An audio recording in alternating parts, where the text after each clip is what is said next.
So, like, world building is interesting because it's almost like precisely contradictory to what a narrative is supposed to achieve.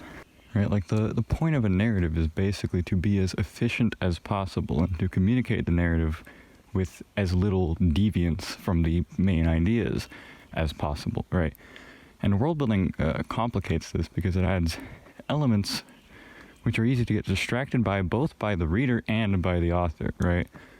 So generally speaking, I would say that what makes good world building in a narrative isn't necessarily the world building with the most dense history and most internally consistent mechanics, but that which is able to facilitate the narrative in the most interesting way possible, or rather, without getting in the way of the narrative, right?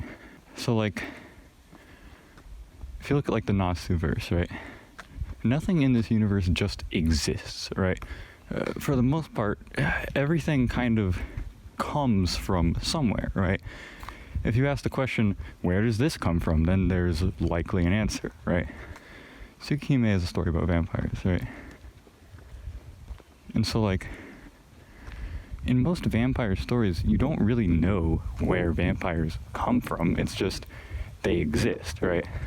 In the context of Tsukihime, however, it's like these aren't even vampires in the first place.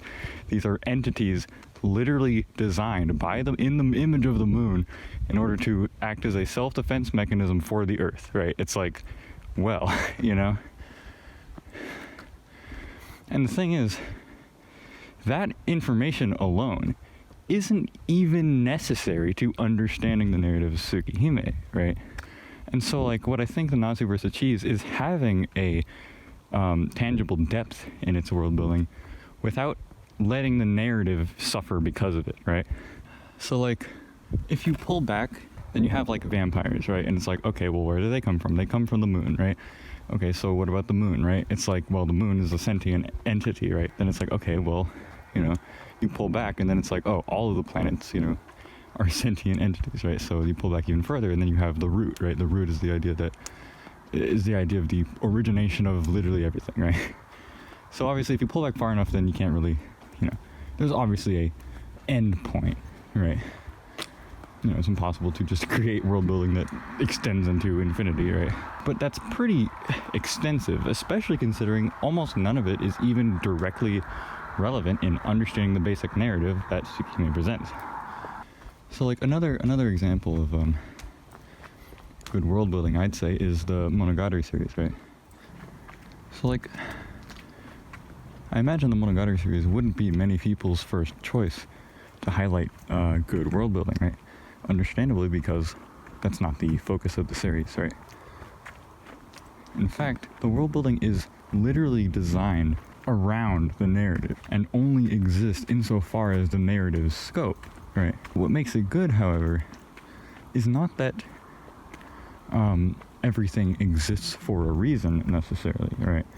Like, the strength of Natsu versus world building is that there's a meaning for everything to exist, right? If you pull back, it's like, why does this exist? It's like, well, for this reason, right?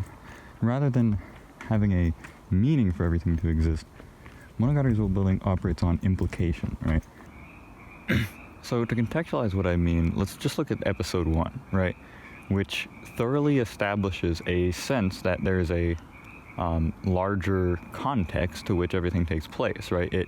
I would say that the strength of the world building is evident from even just the very first episode, right? So the scene where we meet Oshino, right? That whole scene just oozes this sense of, you know, implication, you know, like, of mystery, right? We get the sense that this guy has, you know, been places, right? Has seen things, right? You know, he's a specialist in the field of apparitions, right? Just the mere fact that something such as a specialist in apparitions exists is implication enough that there's, you know, that this is a sort of dynamic element within the world, right? So not in the sense that they necessarily dictate the way that the world operates, as evidenced by the fact that they, you know, aren't just, you know, running around everywhere, right? But are prevalent enough in order to warrant these specialized individuals of whom which, you know, dedicate their lives to interacting with them and understanding them, right? And so, like, the way that we learn more about these apparitions throughout the rest of the series is always purely contextual to whatever narrative idea is being explored at a given moment. Obviously, in the sense that whatever the particular apparition of the arc is going to, be constructed in a way that is cohesive with the narrative idea that's being conveyed, right? So it's more that the narrative is constructed and then an apparition is designed to fit around that idea, right? Rather than the reverse, right? Even though the narrative isn't necessarily, organically prescripted into a pre-existing world, it still feels natural because of its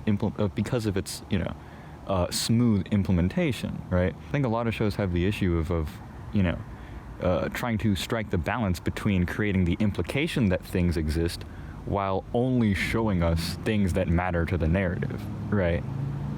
And I think that's the balance that Monogatari particularly strikes very well throughout its entire run, right?